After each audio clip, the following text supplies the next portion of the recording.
네. 한 주간 잘 지내셨습니까? 네. 우리 옆에 사람하고 이렇게 좀 인사했으면 좋겠습니다.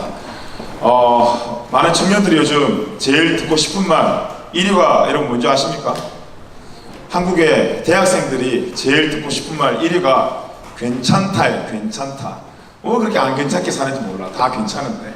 자, 우리 옆에 사람한테 그렇게 인상 쓰면서 하지 말고 웃으면서 다 괜찮아, 잘하고 있어, 이렇게 한번 인사했으면 좋겠습니다. 시작. 네, 괜찮아요, 잘하고 있어요.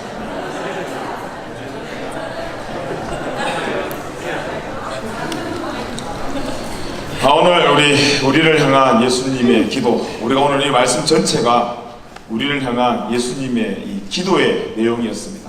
예수님도 지금도 우리를 위해서 기도하고 계신다는 사실이 여러분 얼마나 은혜가 되는지 모르겠습니다.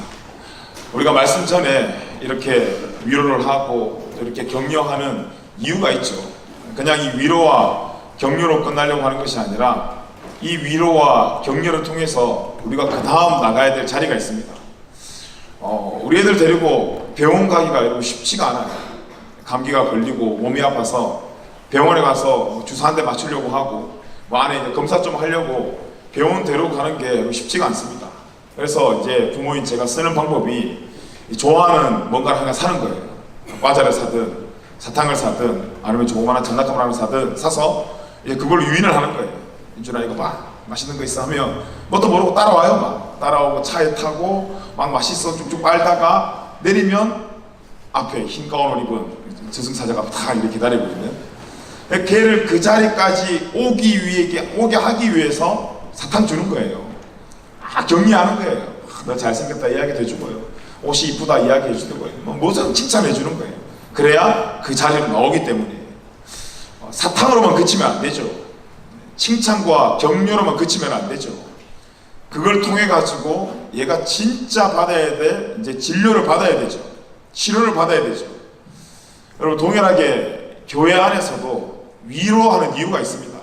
격려하는 이유가 있어요. 우리가 옆에 잘하고 있어, 괜찮아, 당신은 뭐 사랑받기 위해 태어난 사람입니다, 우리를 기분 좋게 만들면서 위로하는 이유가 있어요.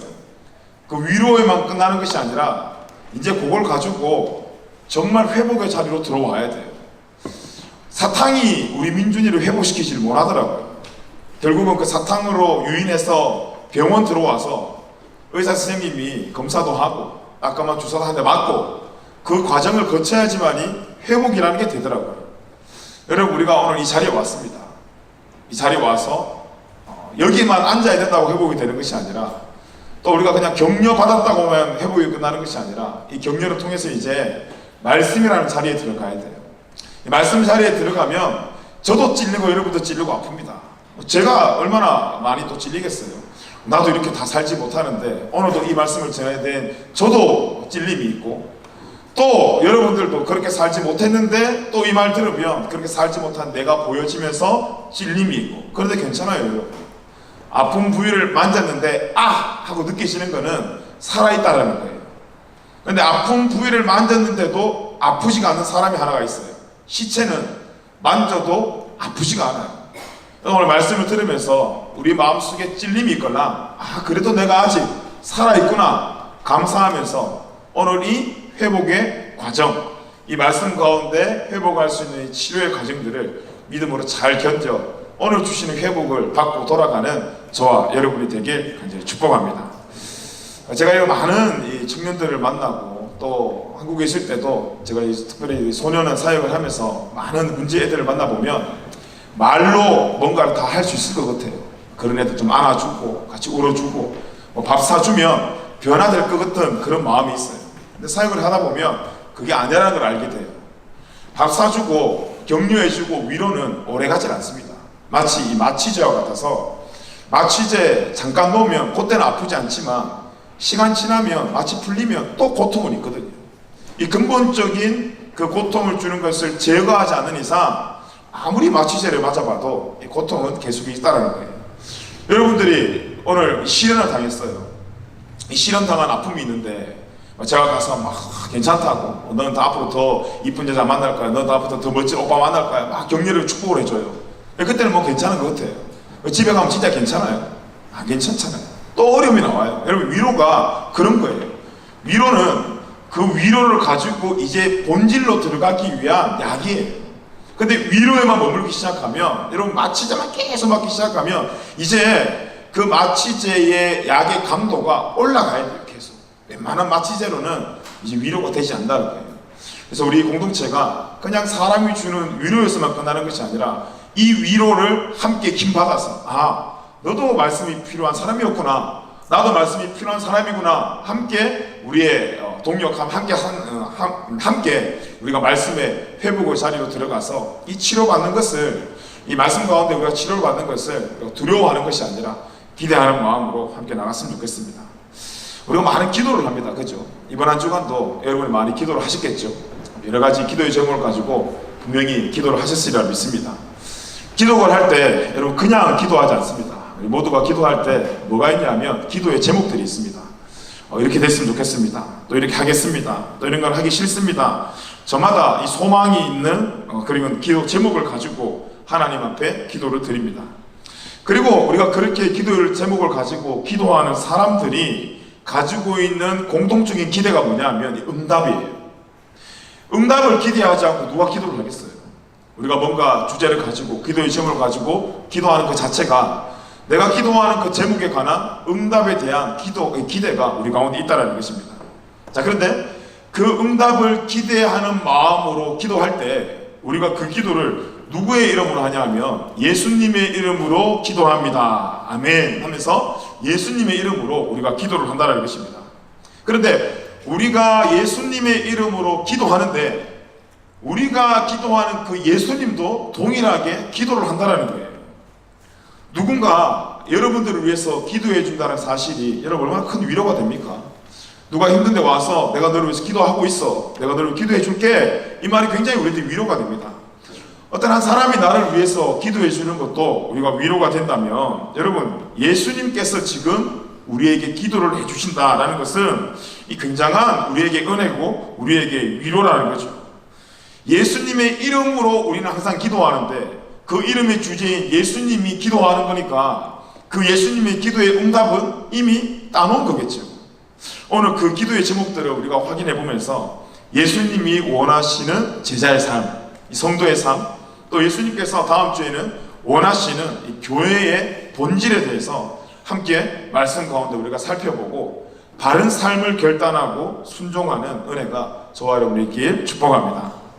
오늘 우리가 읽은 이 요한복음이 가지고 있는 주제가 하나가 있습니다. 뭐냐 하면 1장을 읽어보면 이 요한복음의 주제는 하나님의 영광에 대해서 기록을 해놨습니다. 그래서 요한복음 1장 14절에 보면 말씀이 육신이 되어 우리 가운데 거하심에 우리가 그의 영광을 보니 아버지의 독생자의 영광이요 은혜와 진리가 충만하더라. 예수님께서 이 땅에 오신 이유, 목적이 뭐냐 하면 하나님의 영광을 보여주기 위해서 십자가를 통해서 또 예수님이 하나님의 말씀에 순종함을 통해서 결국 예수님을 통해 하나님의 영광을 보여주기 위해서 예수님이 이 땅에 오셨다는 것입니다. 그래서 고린도후서 3장 18절 말씀에 보니까 이런 말씀이 있습니다. 우리 같이 한번 읽어보겠습니다. 시작. 우리가 다 수건을 벗은 얼굴로 거울을 보는 것 같이 주의 영광을 보매 그와 같은 형상으로 변화하여 영광에서 영광에 이르리니 곧 주의 영으로 말미암았음이니라. 아멘. 믿는 우리가 가장 제일 먼저 해야 될 것이 뭐냐면 우리가 믿음의 눈을 들어 하나님의 영광을 바라보는 것입니다. 하나님의 영광을 바라보면 그 영광이 우리의 삶에 역사를 나타낸다는 거예요. 그래서 내 삶에 비치는 그 빛이 우리의 삶의 걸음을 인도하는 거예요. 그래서 주님의 그 빛 같은 영광이 우리 가운데 임하면 우리도 그 빛이 많은 삶, 영화로운 삶이 된다는 것입니다. 그래서 이 영광의 많은 이야기들을 기록해 놓은 책이 우리가 오늘 읽은 이 요한복음의 말씀입니다. 요한복음에 보면 하나님을 어떻게 설명하냐 하면 하나님은 빛이다 라고 설명을 해요. 그리고 예수님께서 우리에게 우리의 정체성에서 이야기할 때 어떻게 설명하냐, 너는 세상의 빛이다 라고 이야기를 합니다. 하나님도 빛이다고 이야기하고 우리를 향해서도 너는 세상의 빛이다라고 이야기를 해요. 무슨 의미일까요? 하나님도 빛이고 나도 빛이니까 각자 비치고 싶은 거 비추면서 그렇게 한번 살아봅시다. 그런 의미일까요? 그런 의미가 아닙니다. 오히려 우리가 빛이라는 것은 먼저 하나님이 빛이시고 우리도 세상을 비추는 빛이라는 것은 스스로 빛을 내는 빛을 의미하는 것이 아니라 하나님께서 비추어주는 빛을 반사하면서 빛을 비추는 그런 존재를 이야기하는 것입니다. 여러분, 우리 스스로는 빛을 비출 수 있는 존재가 아닙니다. 빛 대신 주님이 우리를 비추실 때 우리가 동일하게 빛이 나고 그 빛이 반사되어 세상을 비추는 거죠. 여러분, 하늘의 밤하늘에 많은 수많은 별이 될 수 있는 이유가 뭐예요? 태양이 그 별을 비추고 있기 때문입니다.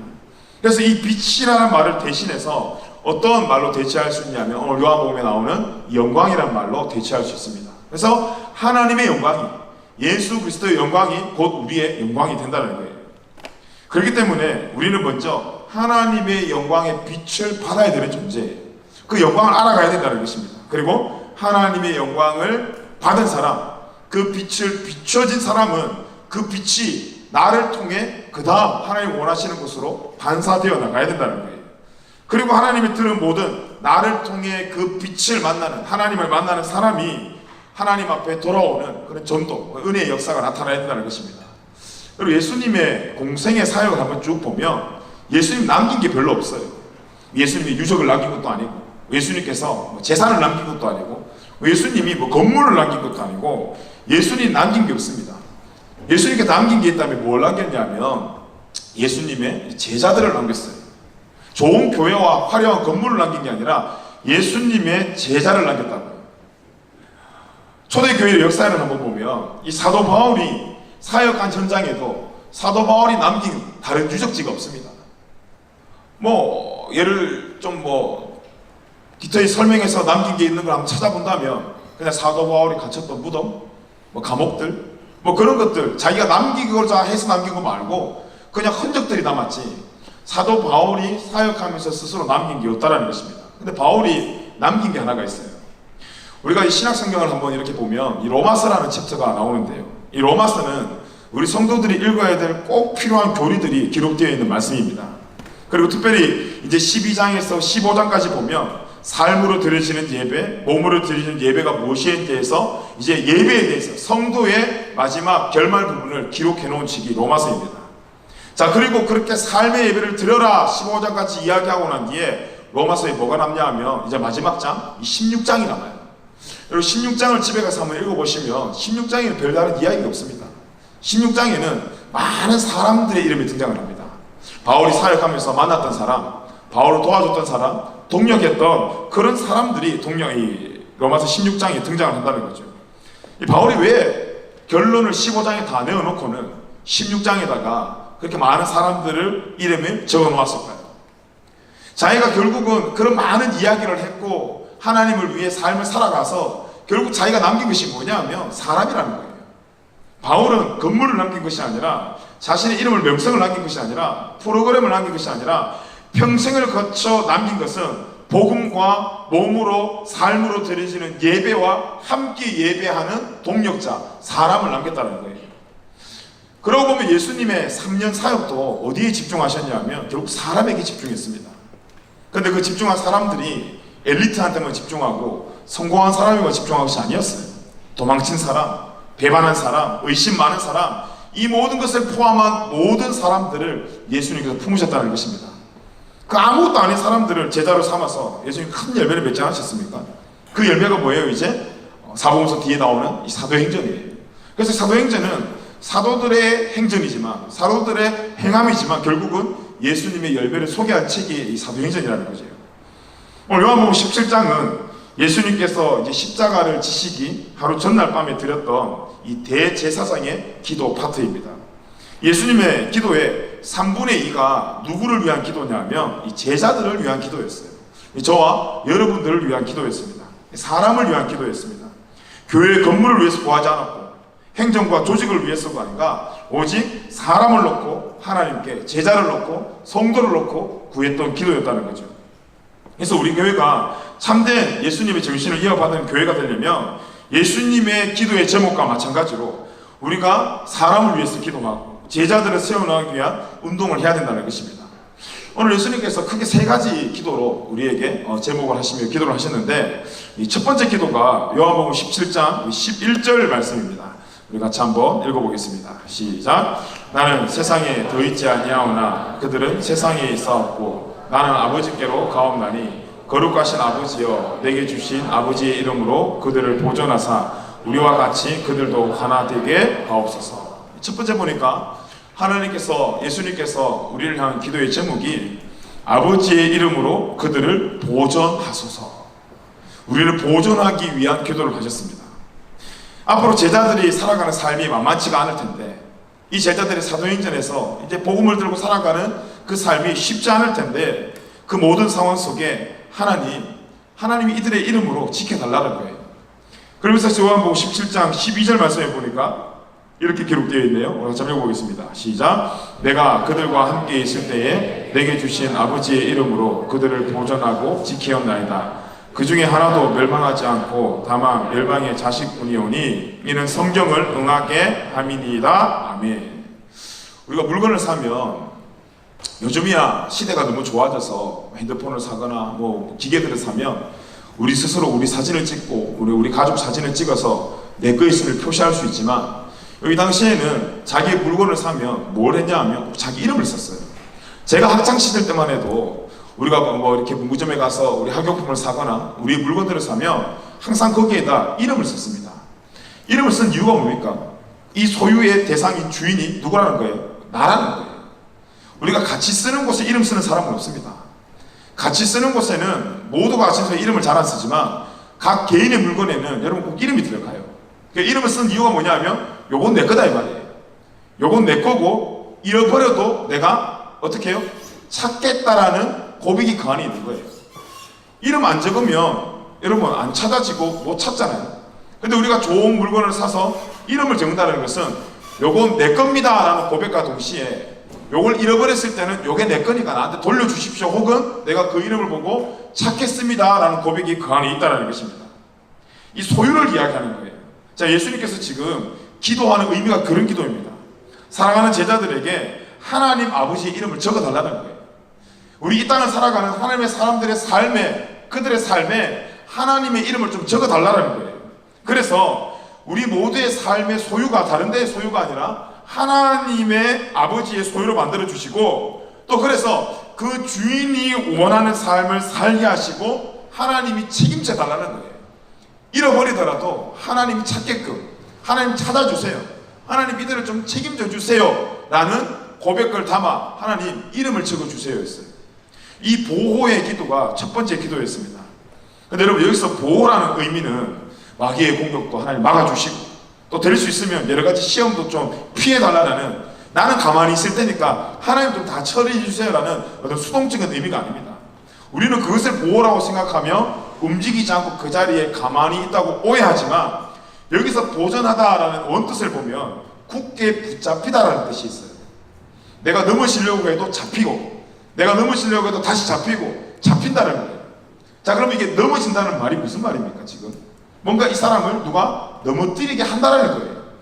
누군가의 사람을 넘어뜨리게 한다는 말은 또 무슨 말입니까? 지금 이 사람의 삶이 지금 조용하지 않다는 거예요.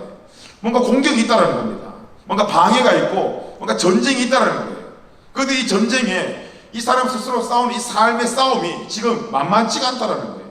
그런데 그 만만치 않은 성도와 제자의 삶에 하나님 보호해 주세요, 이 말은 하나님께서 그냥 우리는 안 싸울 테니까 하나님 혼자 싸우세요 그 말이 아니라, 이 기도는 악이 판치는 세상에서도 도피하고 숨어 보호하라는 기도가 아니라 하나님이 나와 함께 싸워 승리하게 해주세요라는 기도예요.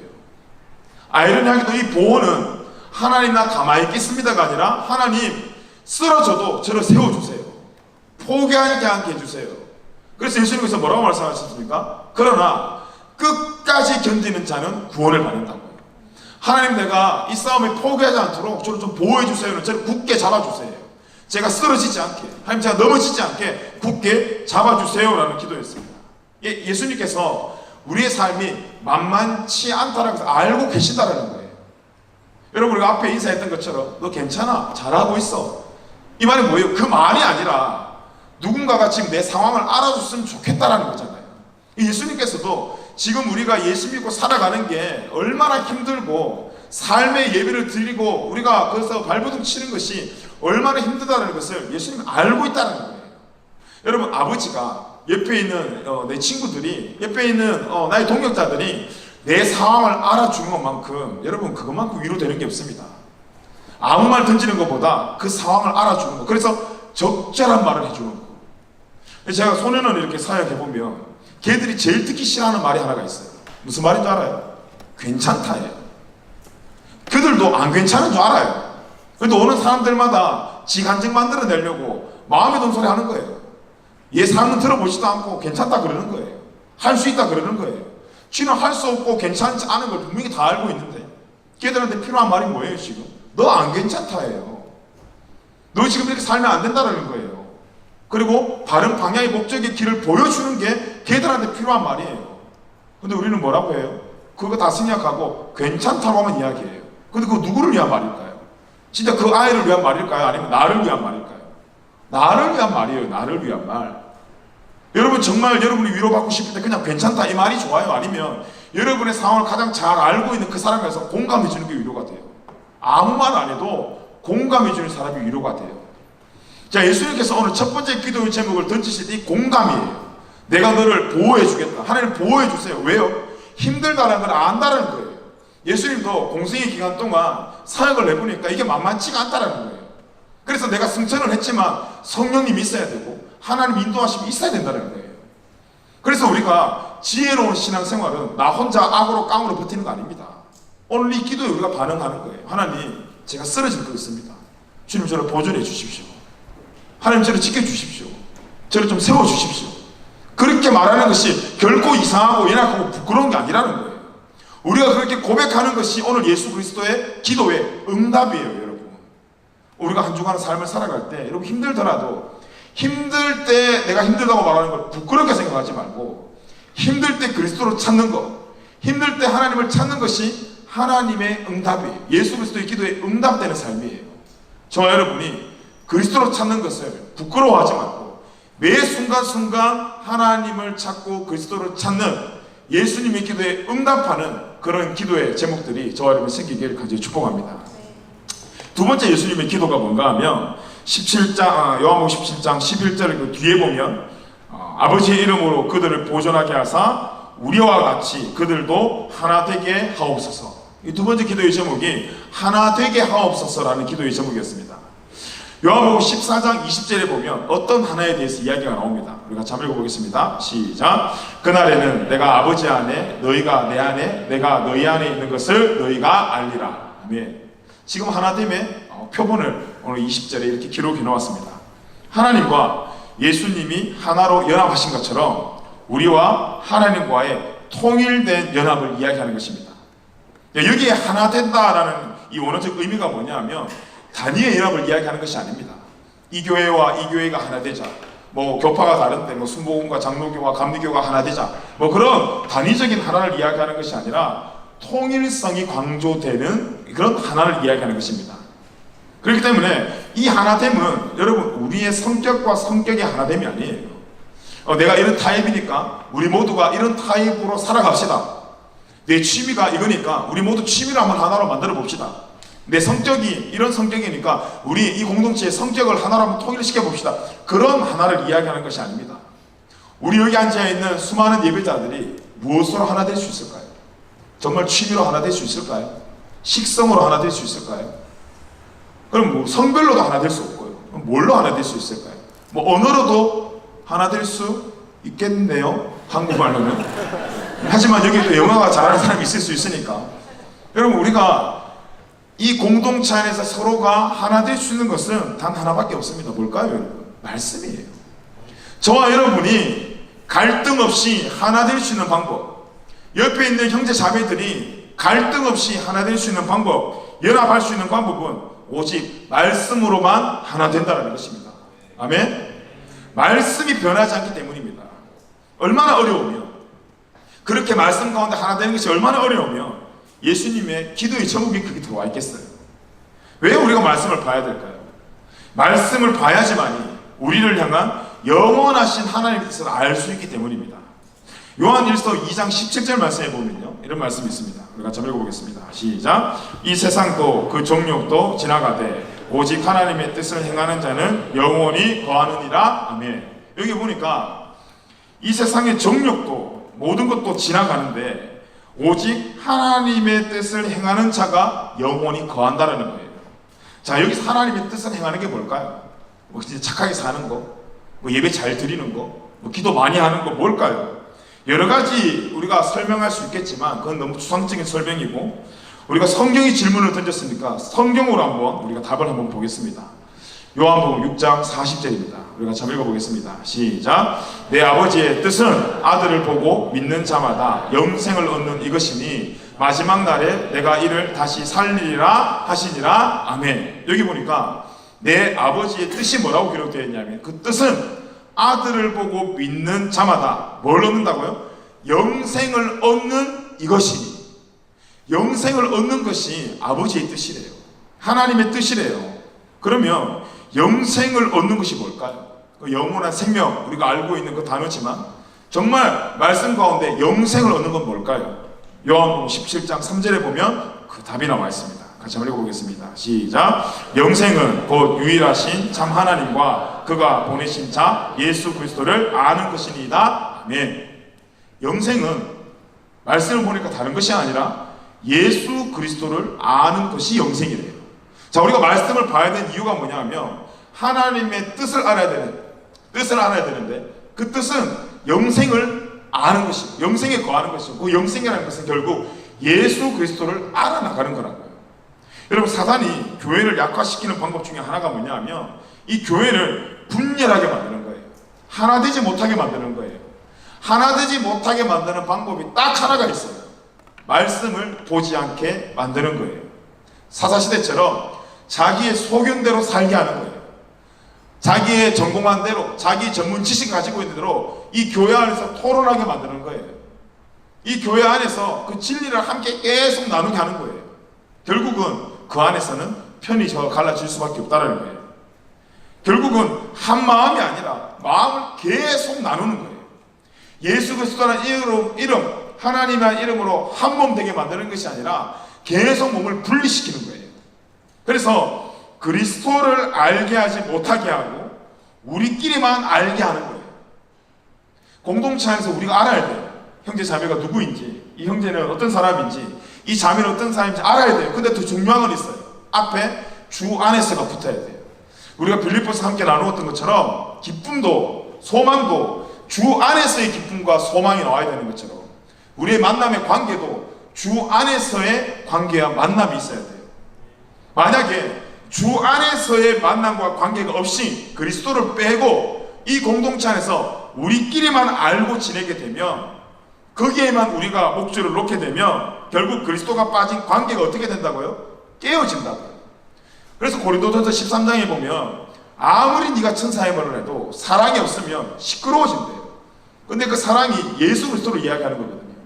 아무리 우리끼리 네 입보다 잘생겼다 칭찬하고 격려해도 너와 내 사이에 그리스도가 빠지면 그 공동체와 그 만남은 시끄러워진다 이 말이에요. 그래서 이 공동체에 관계하는 방법이 있어요. 나와 옆에 있는 사람이 한 몸 이룰 수 있는 방법이 있어요. 접착되는 방법은 풀을 붙이는 건데 그리스도의 풀을 붙이는 거예요. 나와 이 사람의 만남에 첫 번째부터 끝까지 풀을 갖다 붙이는 거예요. 그리고 붙이는 거예요. 그래야 한 몸이 돼요. 부분적으로 풀을 붙이면 여러분 벌렁벌렁거리다 찢어집니다. 부분적으로 풀 붙이면 그거 똑바로 접착이 안 돼요. 여러분 다 경험해 보셨죠? 우리가 옆에 있는 형제 자매와 한 몸 이루기 위해서는 그리스도라는 사랑의 풀을 붙여야 되는데 한 부분에서만 붙이는 것이 아니라 처음부터 끝까지 그 풀을 붙여야 된다는 겁니다. 그래서 교회는, 성도는 하나 되는 것이 중요한데 그 하나 되는 접착의 역할을 그리스도가 되지 않으면 언제든지 그 관계가 깨어지고 시끄러워진도 사탄이 틈탄다라는 것입니다. 여러분, 이스라엘 사람들의 말하는 것 중에 제일 불쌍한 사람들을 표현할 때 어떤 단어를 쓰냐 하면 길을 잃은 양이라는 단어를 씁니다. 무리를 떠난 양이라는 단어를 써요. 왜 그러냐면 무리를 떠난 양, 길 잃은 양이 살 길이 있습니까 여러분? 잠시 살 수 있을지 모르겠지만 살 수가 없습니다. 결국 늑대의 밥이 되고 맹수들의 밥이 됩니다. 근데 우리는 그걸 잘 몰라요. 물 위에서 떨어져도 또 그리고 길을 잃어버려도 왜 문제가 되지 않다고 생각을 해요. 그리고 그걸 모험이라 생각해요. 도전이라 생각해요. 그러면 결국 길이 떠나지고 길을 잃어버리고 물 위에서 멀어지게 되면 내 스스로 할 수 있을 것 같지만 여러분 세상이 우리를 가만두지 않습니다. 유혹이 우리를 가만두지 않아요. 그래서 교회가 말씀 안에 하나 되지 않고 우리 자신들의 소견대로 찢어지면 사단이 그 틈을 탄다고요. 하나됨을 막는 요인 중에 바로 이 자신의 소견, 이 자존심, 사단이 우리를 가장 가지고 잘 노는 그 자존심이 가장 문제가 된다는 것입니다.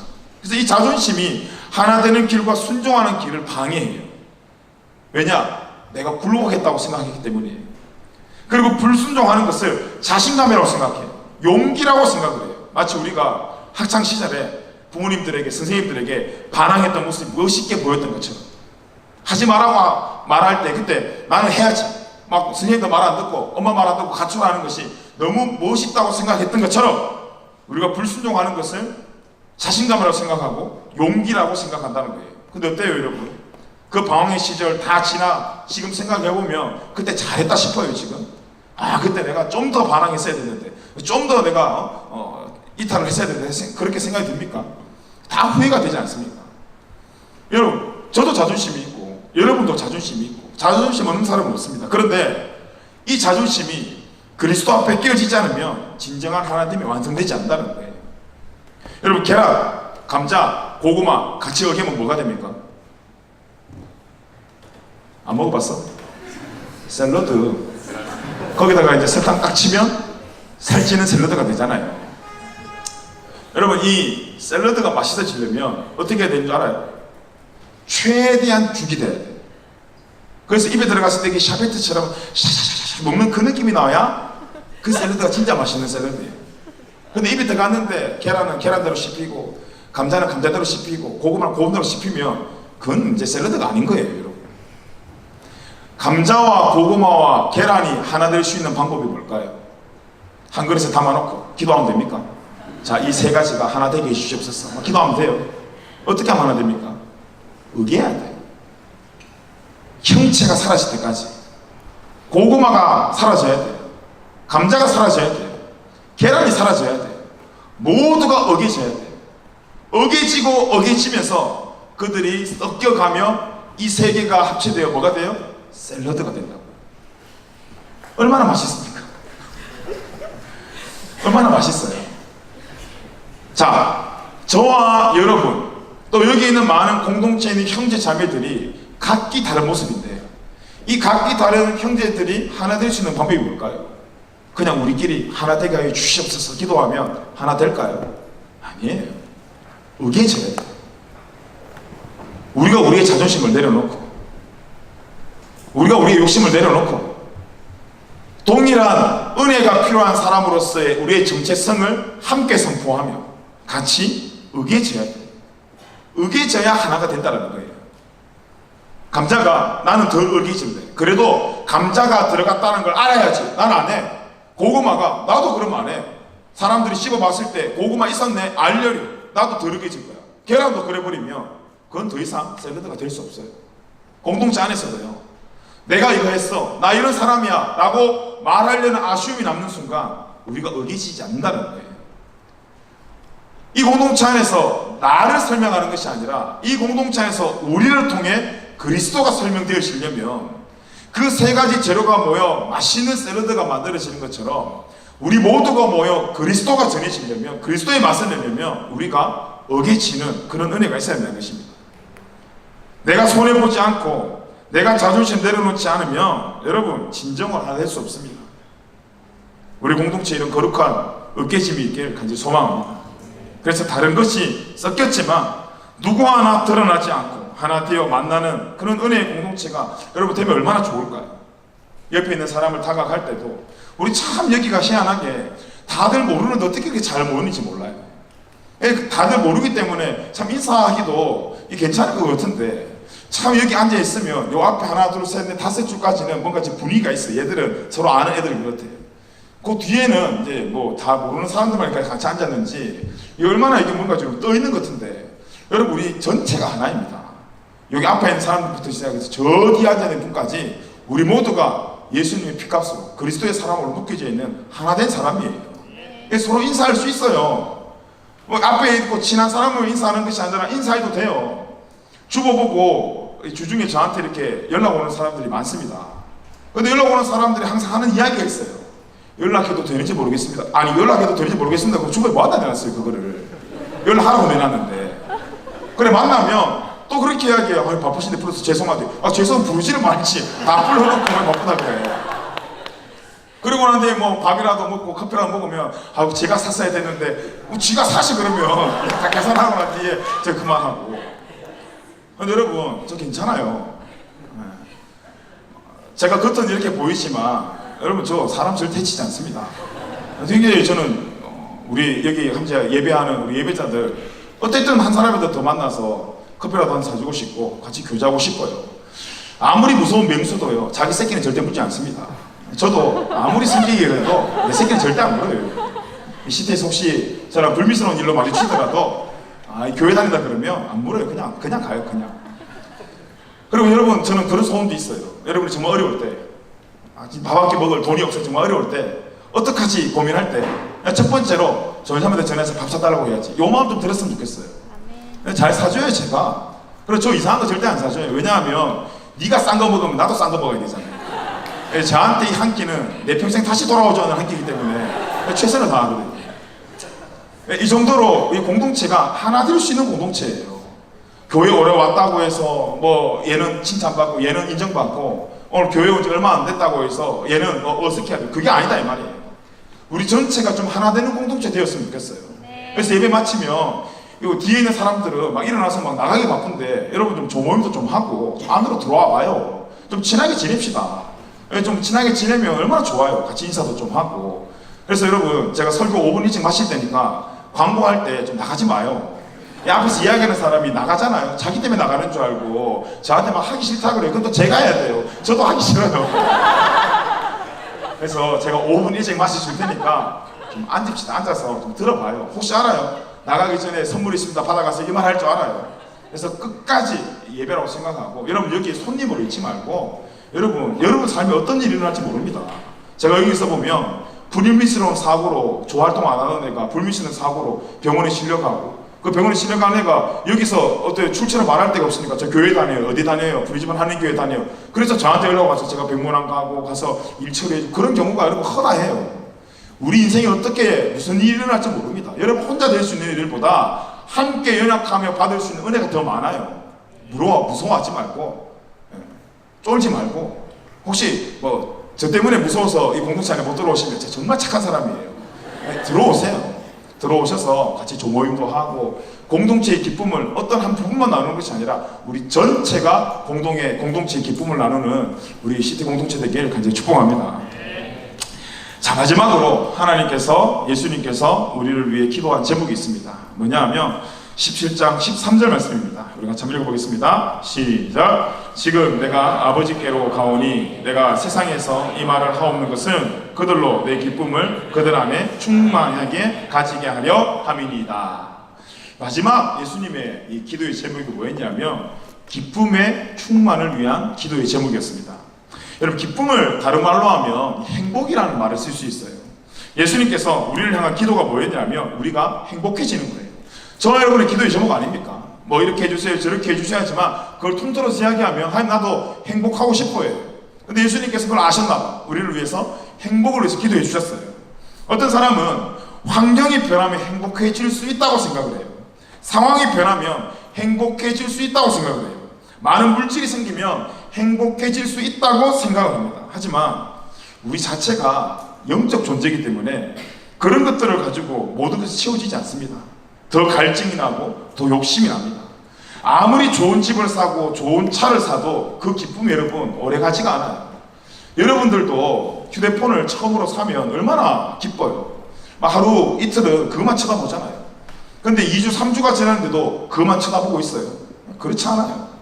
우리가 눈에 보이는 거는 언제든지 모든 것이 질리게 되어 있습니다. 오래가지 않습니다. 그리고 오히려 질리게 되면서 또 다른 끝없는 욕심의 갈증이 생겨요.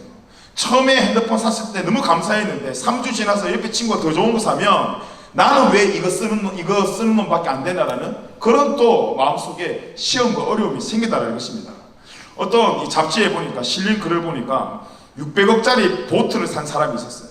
얼마나 기분이 좋았겠어요. 600억짜리 보트면 도대체 뭐 아파트가 떠다니는 건지 어떤 보트인지 600억짜리 보트를 샀어요. 그 사람이 얼마나 기뻤겠습니까? 그런데 옆에 살던 이웃집 사람이 1000억짜리 보트를 샀어요. 그걸 보고 자존심 상해가지고 스트레스 받다가 자살했다가 죽었다는 그 기사를 어떤 잡지에서 제가 봤습니다. 여러분 600억짜리만 있어도 괜찮지 않아요?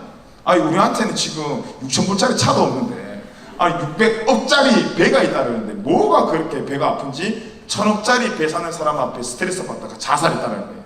여러분 돈이 물질이 우리가 눈에 보이는 것이 주는 기쁨은 항상 끝이 있습니다. 결국 그 끝은 어디냐면 또 다른 욕심으로 이어져요. 그 욕심이 뭘 낳는지 아십니까? 죄를 낳게 돼요. 그리고 그 죄가 우리를 사망의 길로 인도합니다. 그래서 야고보서 1장 15절에 보면 우리가 잘 아는 말씀이 있죠. 욕심이 잉태한즉 죄를 낳고 죄가 장성한즉 사망을 낳느니라. 그러면서 뭐라고 말하냐면 16절에서 18절입니다. 우리 같이 한번 읽어보겠습니다. 시작. 내 사랑하는 형제들아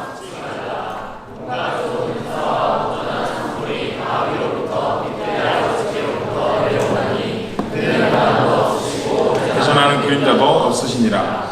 그가 그 피조물 중에 우리로 한 첫 열매가 되게 하시려고 자기의 뜻을 따라 진리의 말씀으로 우리를 낳으셨느니라. 아멘. 우리를 하나님께서 뭐로 창조하셨습니까? 말씀으로 창조하셨다고요. 하나님이 우리를 창조하실 때에 말씀으로 창조했으니까 우리가 기쁨이 결렬되었을 때, 기쁨이란 부품이 빠졌을 때 그 부품을 끼울 수 있는 유일한 방법도 말씀으로 채워진다는 거예요. 우리의 기쁨의 현장도 다른 것이 아니라 그 기쁨의 부품이 가득 있는 말씀이 있는 것이 진짜라는 거예요.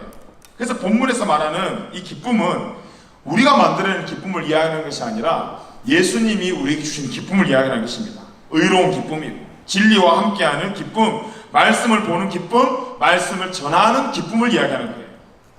우리 공동체가 부정적인 말을 하고 또 남을 헐뜯고 상처받기는 싫어하면서 상처 주는 일로 우리의 시간을 채우고 또 우리의 기쁨을 그런 것에서 찾는 것이 아니라 함께 말씀을 보고 그 말씀을 전하고 말씀이 주시는, 하나님이 주시는 그 변치 않은 기쁨을 누리는 다른 것이 아닌 말씀에 배부른 공동체가 우리 시티 공동체가 되길 간절히 축복합니다. 여러분도 알고 오셨죠? 교회는 말씀 듣는 곳이라는 거예요. 교회는 말씀 듣는 곳이라는 거는 교회 안 듣는 사람도 다 알고 있어요. 근데 문제는 뭐예요? 그렇게 말씀을 전해야 될 세상도 아는 그 교회가 말씀에 배부르지 않는다는 거예요. 그게 가장 큰 문제라는 것입니다. 요한복음 4장에는 예수님께서 이 사마리아 여인에게 이 구원의 복음을 증거하는 사건이 나옵니다. 근데 복음을 전할 때 예수님이 배가 엄청 고팠는데도 불구하고 배고픔을 잊고 복음을 전하는 장면이 나와요. 그만큼 복음 전하는 예수님의 그 삶에 기쁨이 있었다는 거예요. 요한복음 4장 31절에 보면 제자들이 청하여 이르되 랍비여 자주소서, 이 때가 지났다라는 거예요. 좀 밥을 먹으라고 했어요. 그런데 32절에 예수님께서 뭐라고 말씀하시냐면 내게는 너희가 알지 못하는 먹을 양식이 있느니라.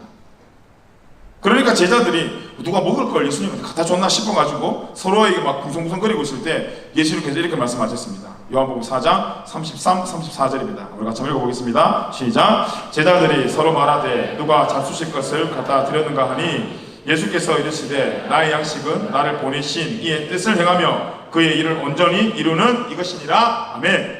이 말을 간단하게 이야기하면 내가 한 여인에게 지금 복음을 증거하고 영혼을 구원하는 것이 가장 내 삶을 배부르게 만든다는 거예요. 안 먹어도 배부르다는 거예요. 우리도 그런 경험 있지 않습니까? 내가 햄버거를 샀어요. 배고파서 햄버거를 샀는데 그날 가다 보니까 너무 어려운 사람이 눈에 보이는 거예요. 그래서 내가 먹을까 말까 하다가 그 어려운 사람한테 이 햄버거를 내가 나눠줬어요. 그 어려운 사람 햄버거를 맛있게 먹는 모습을 보면 어때요? 배고파 괜히 줬다 이런 마음 들어요. 먹지 않아도 배부른 마음이 들어요.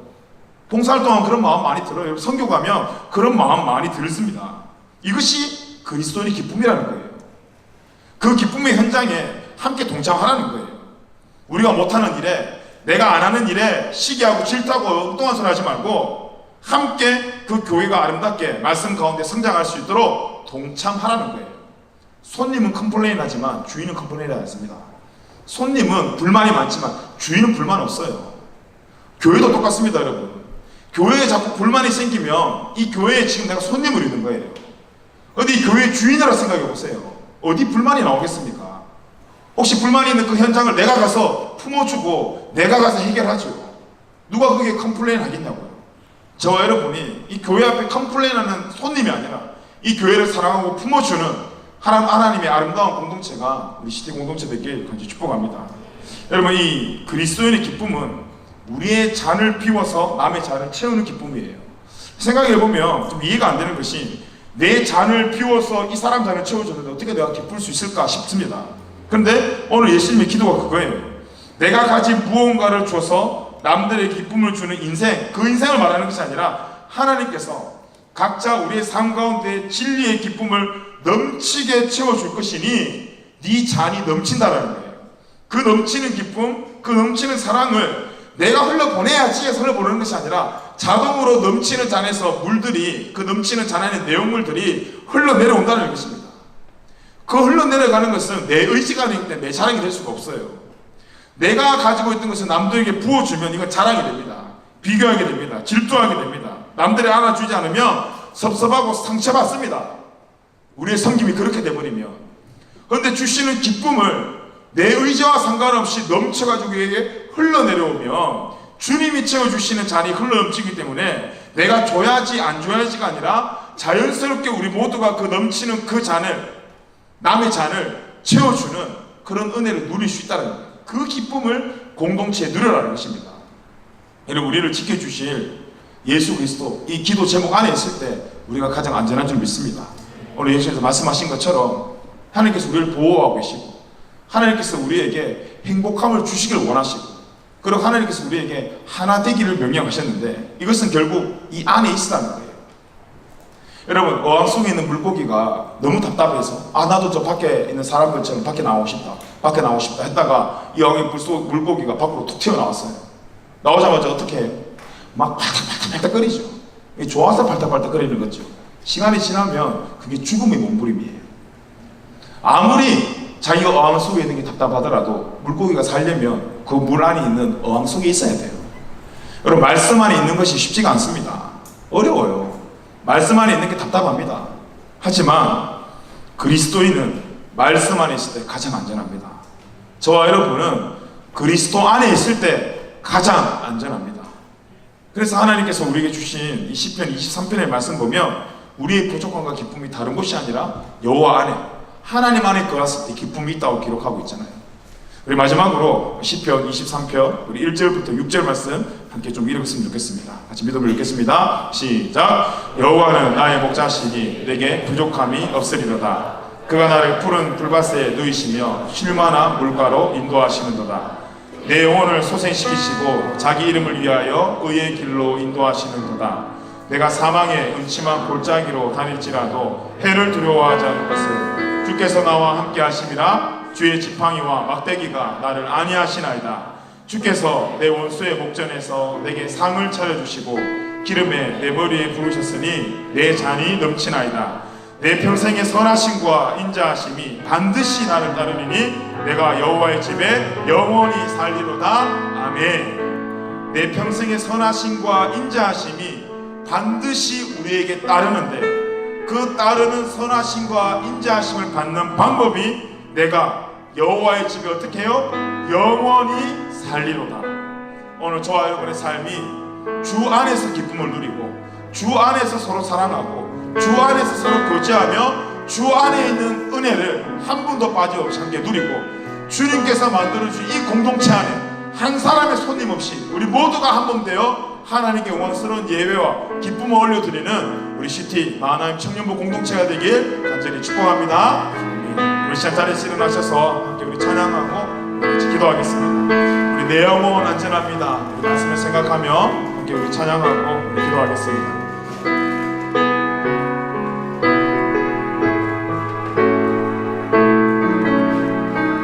함께 우리 찬양합시다. 내 아버지 그 품 안에서, 내 아버지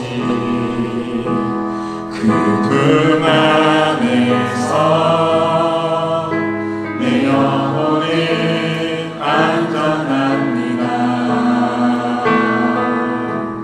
주 손길로 안으시니 그 평강이 나를 덮습니다. 다시 한번 고백합시다. 내 아버지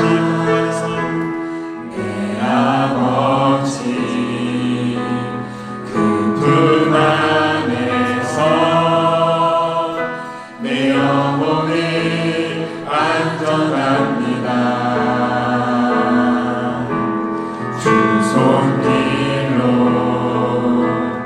내 삶을 안으시니 내 평강이 나를 덮습니다.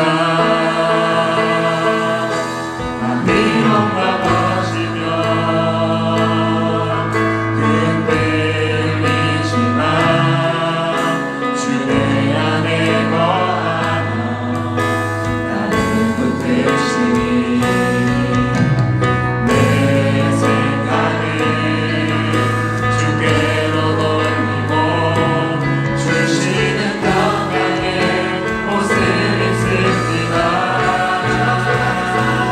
주 약속 안에서 내 영혼 평안에 내 뜻보다 크신 주님의 계획 나 신뢰해 두려움 다 내려놓고 주님만 의지해 주 안에서 내 영혼 안전한 다시 한번 찬양합시다. 내 아버지 품 안에서 내 아버지 좋습니다. 주님 품 안에서 그 말씀 안에서 가장 안전한 삶임을 이 시간 우리가 고백합니다. 영혼이 안전합니다. 주의 손으로 안아 주시옵소서. 손길로 내 삶을 안으시니 내 평강이 나를 덮습니다. 나 비록 넘어지며 흔들리지만 나 비록 넘어지며 흔들리지만 그래도 괜찮습니다.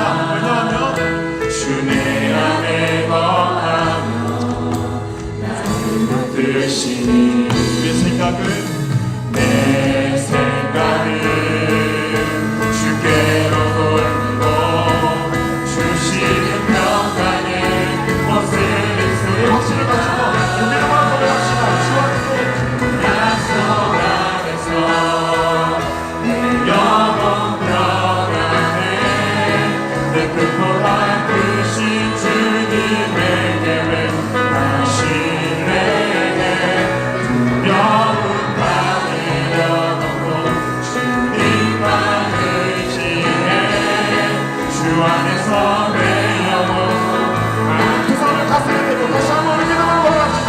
주 약속 안에서 약속 안에서 우리의 영혼 평안합니다. 평안에 내 뜻보다 크신 우리가 주님 주님을 신뢰합니다. 신뢰해 두려움 다 내려놓고 주님만 의지해 주 안에서 내 영혼 안전합니다. 우리 시간 함께 기도하겠습니다. 오늘 가사의 고백들처럼 우리가 넘어지고 흔들리고 있지만 오늘 예배를 드리고 나가면 또 우리가 넘어지고 또 흔들리겠지만 여러분 괜찮습니다. 왜 괜찮냐? 주 안에 거하시고 주님께서 나를 붙드시기 때문입니다. 오늘 여러분을 위해 예수님께서 기도하고 계시기 때문입니다. 오늘 우리가 예수님의 기도에 응답되는 삶을 살아갈 수 있도록 성령님 함께하여 주시옵소서. 주님 우리를 보호하여 주시옵소서. 우리가 하나 되게 하여 주시옵소서. 그렇게 주님을 찬양하며 주님께 영광 돌릴 수 있는 우리 공동체 될 수 있도록, 그래서 이 공동체의 안전이 다른 것이 아니라 주 안에서 누릴 수 있는 은혜와 기쁨 회복되는 우리의 삶과 공동체 될 수 있도록 성령님 우리와 함께하여 주시옵소서. 주여 한번의 집을 간절히 기도하겠습니다. 함께 기도하겠습니다.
기도할 때 여러분 혹시 여러분 마음속에 어려움이 있는 지체들이 있다면, 사람에게 말하지 못할 상처를 가지고 있는 지체들이 있다면, 또 여러분 마음속에 두려운 마음이 있다면 오늘 시간에 기도했으면 좋겠습니다.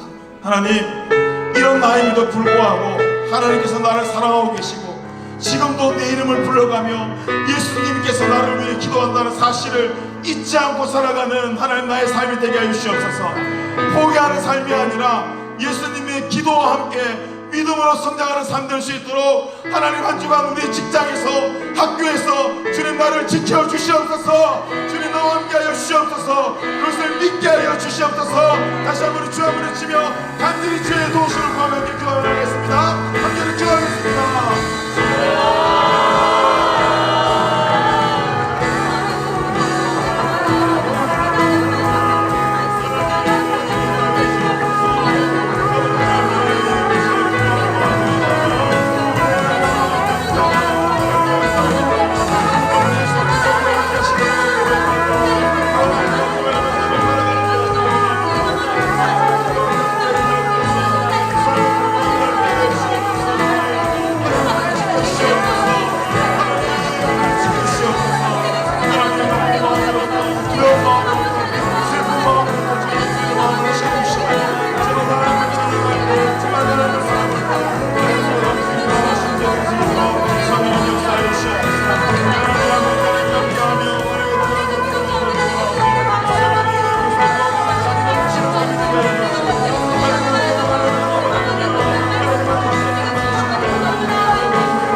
지금도 우리를 위해서 열심으로 기도하고 계시는 예수님, 하나님, 우리가 혼자가 아니라 예수님과 함께 주 안에서 함께 예배하고 주와 함께 우리의 삶을 살아감을 믿음으로 고백할 수 있는 우리 모든 예배자들이 될 수 있도록 주님 인도하여 주시옵소서. 나 혼자라는 마음으로 두려워하고 슬퍼하고 쓰러지는 인생이 아니라 오늘도 나를 지키시고 붙드시고 인도하시는 예수 그리스도가 있다는 사실을 우리가 그 확신이 흔들리지 않는 우리 신앙의 고백이 되어질 수 있도록 주님 인도하여 주시옵소서. 내가 사망의 음침한 골짜기로 다닐지라도 해를 두려워하지 않을 것은 주께서 나와 함께 하심이라. 주의 지팡이와 막대기가 나를 안위하시나이다. 이 말씀이 이번 한 주를 살아가는 우리 모든 예배자들의 말씀이 되게 하여 주시옵소서. 그래서 우리가 정말 나의 평생과 나의 평생에 인정하신과 선하심이 반드시 나를 따르느니 이번 한 주간 내가 주의 집에 영원히 살 것을 고백하며 살아가는 우리 모든 예배자들 될 수 있도록 주님 함께하여 주시옵소서. 예수님의 기도의 제목처럼 하나님의 공동체가 하나 되는 공동체 되게 하여 주시옵시고, 예수님의 기도의 제목처럼 이 공동체가 예수님께서 주시는 기쁨이 흘러넘쳐 우리의 잔이 흘러 옆에 있는 잔을 채워주는 아름다운 공동체가 될 수 있도록 성령님 함께하여 주시옵소서. 그렇게 우리와